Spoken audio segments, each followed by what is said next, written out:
Dangal greeting sa introduction lang, a period of significant shifts in scientific and philosophical thought. Noong panahon ko, inaman nito ang mga lumang paniniwala at naging daan para sa modernong sensya. Next mga Cosmo. Next mo pa. Hindi. Yung tatlo. Hindi, yung... Hindi. Yan. Nandito ang three key figures. Natagpuan niya sa larawan si Copernicus, Darwin, and Freud. Bawat isa sa mga isipan na to, binago nila kung paano tayo tumitingin sa lugar natin, sa universe, sa buhay, at sa isip. Yan. Copernicus, the heliocentric revolution, main idea. Propose a heliocentric, sun-centered model of the solar system. Nilagay ng teoryang to ang araw sa gitna ng universe at ang mga planeta. Ang Earth ay iikot lang sa paligid niya. Impact. Challenge the prevailing geocentric, Earth-centered model. Pinalitan nito ang dating pag-isip sa esensya na matagal nang naniniwala ang Earth ang sentro ng lahat. Nandito naman si Darwin, the theory of evolution. Main idea, propose the theory of evolution by natural selection. Sabi ng teoryang scientifico na to, nagbabago ang mga species sa paglipas ng panahon dahil sa mga katangiang namamadala. Key concepts, evolution of all life from a common ancestor, survival of the fittest. Sabi ni Darwin, yung mga organismo na may magagandang katangian, mas may chance silang mabuhay at may pasa yon sa mga anak nila. Major work, on the origin of species. Yung aklat niyang to na nilabas noong 1859, nagpakita ng mga ebidensya para sa teorya niya. Freud, the psychoanalytic revolution. Sino si Freud? Austrian neurologist and founder of psychoanalysis. Gumawa siya ng paraan para gamutin ang mga sakit sa isip sa pamamagitan ng pag-alam sa mga bagay na nasa di malay na isipan. Live and practice in Vienna, Austria. Next mga pala, Cosme, nasa next slide na pala. Yan. Nagbukas siya ng sariling klinika noong 1885 na specialista sa mga problema sa nervyo. Believe human behavior is driven by unconscious desires and conflicts. Sabi niya, yung mga ginagawa natin ay hindi laging galing sa logic o isipan natin, pero na-impluwensyahan ng mga tinatago nating isip at nararamdaman. These ideas and concepts. The unconscious mind explored through free association and dream analysis. Ginamit ni Freud ang mga paraang to para ilabas ang mga di natin maalalang alaala at mga nakatagong pagnanasa na pinaniniwalaan yang dahilan ng mga problema sa isip. The ID, ego, and super ego. Nasa kabila na ata ito, Cosme. Tama na pala. The ID, ego, and super ego.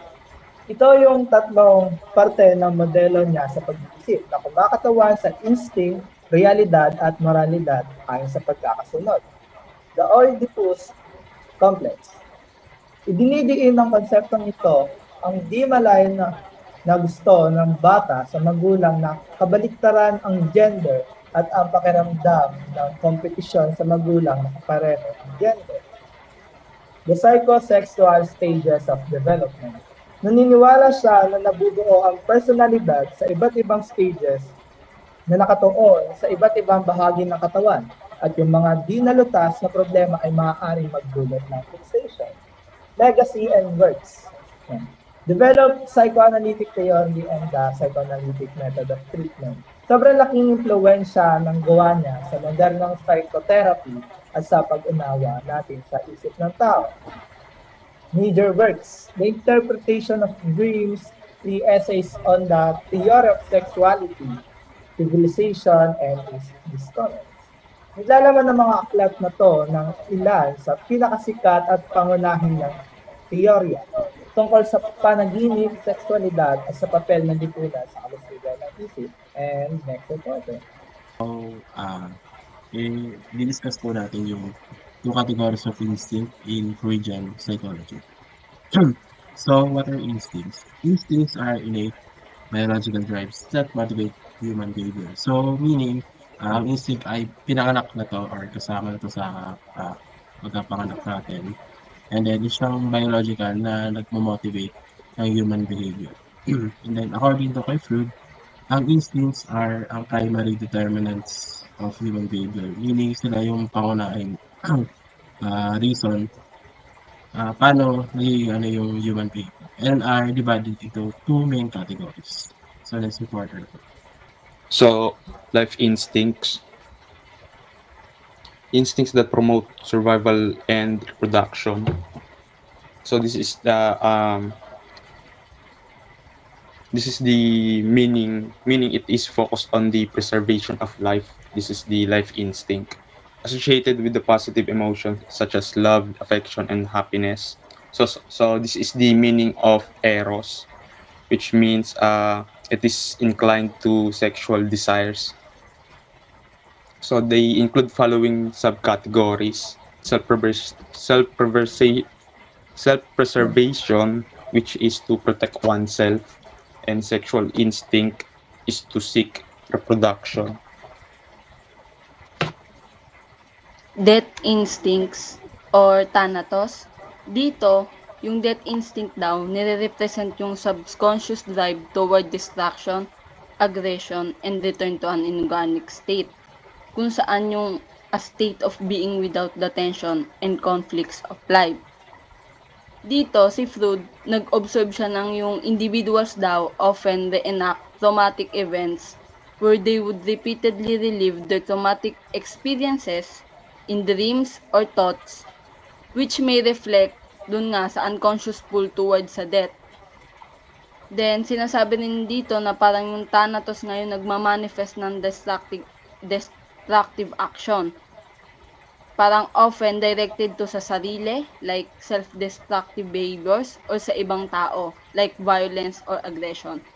Example nito, parang kapag ang isang tao parang stress or depressed, tapos naging coping mechanism niya yung uminom ng alak, manigarilyo, o gumawa ng risky things like reckless driving, yon parang related yon sa death instinct kasi unti-unti niyang parang sinisira yung sarili niya. Then, another example naman yung sa ibang tao na violence o kaya aggression. Parang yung tao na madaling magalit at nakikipag-away kahit sa maliit na bagay. Yung urge ng tao na yon nang makanakit o manira ng iba ay pwedeng maugnay rin sa thanatos. Then, lastly, Freud believe na yung tao nga daw hold an unconscious desire to die. Pero yung life instinct, parang siya naman yung lumalaban doon. Kaya parang mahalaga daw na balanse yung life and death kasi doon nakadepende yung psychological health ng isang tao. Next report. So yun, based sa Freudian theory of personality, specifically dito sa topographic model, pinapaliwanag dito kung paano hinati ni Sigmund Freud yung ating isipan sa tatlong parts, which is yung conscious, preconscious, and unconscious. Yung conscious mind is yung lahat ng thoughts, perceptions, and mental process na aware tayo sa ngayon, like kung ano yung iniisip natin or nararamdaman at the moment. Sa kabilang banda naman, yung pre-conscious mind is ito po yung naglalaman ng memories and information na hindi natin na iniisip ngayon pero madali lang natin siya ma-access kapag kailangan. Yung parang nakastore lang siya sa isip natin na ready siya anytime. Yung unconscious mind naman yung pinaka-interesting kasi nandito yung mga thoughts, feelings, and memories na nakatago and hindi natin siya directly ma-access pero kahit hindi natin siya alam, sobrang laki ng epekto nila sa behavior and experiences natin. Sinasabi rin ng topographic model na to na yung isip natin is laging gumagalaw sa isang dynamic process na kung saan dinadala niya yung unconscious thoughts papunta sa consciousness tapos minsan tinutulak niya ulit pabalik.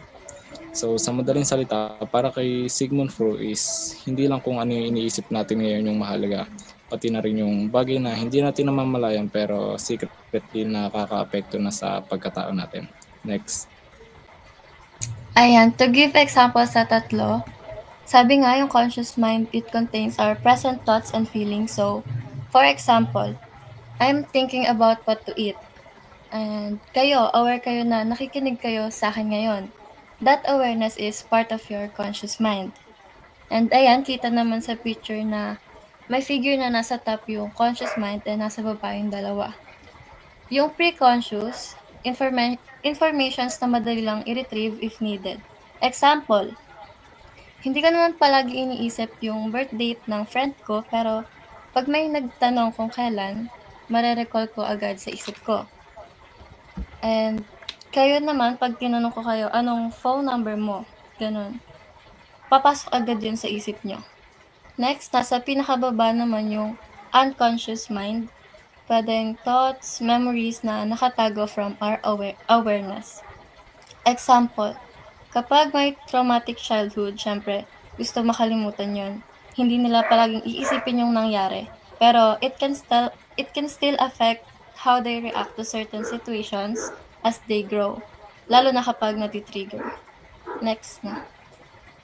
Theory of personality structural model. So, ito is nagsasuggest si Freud dyan ng tatlong models, which is yung yung ID, superego, and then yung ego. So, yung ID is yung parang nagsasabi na gusto mo agad siyang gawin. So, example na ito is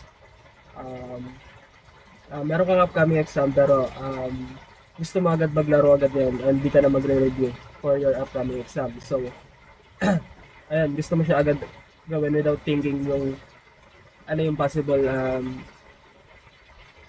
punishment ng consequences ng gagawin mo. And then yung super ego naman is yung moral way na kung ano dapat yung gagawin mo. So, example nun is, yun nga, kung may upcoming exam ka is magre-review ka for your upcoming exam para yun, mapasa rin siya. And then yung ego naman is yung parang decision making ng dalawa.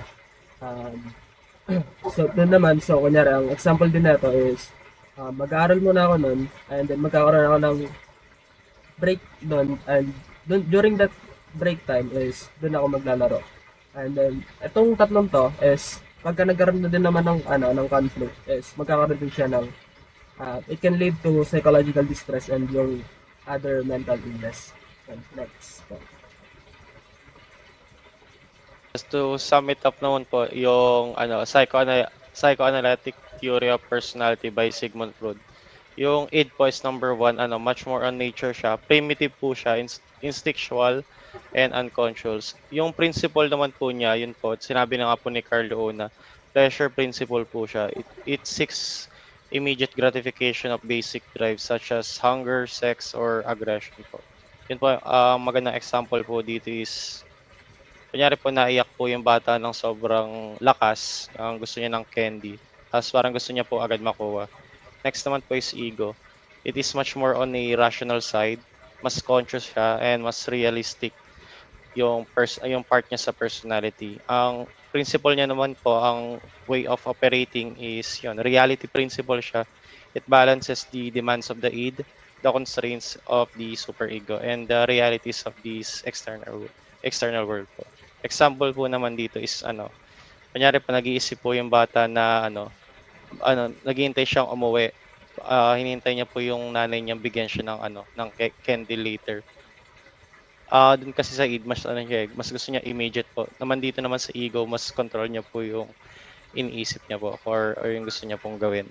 Yung super ego naman po siya is more on moral conscience. Internalized po siya sa societal, more on parental standards po. Nag-ooperate po to sa morality principle.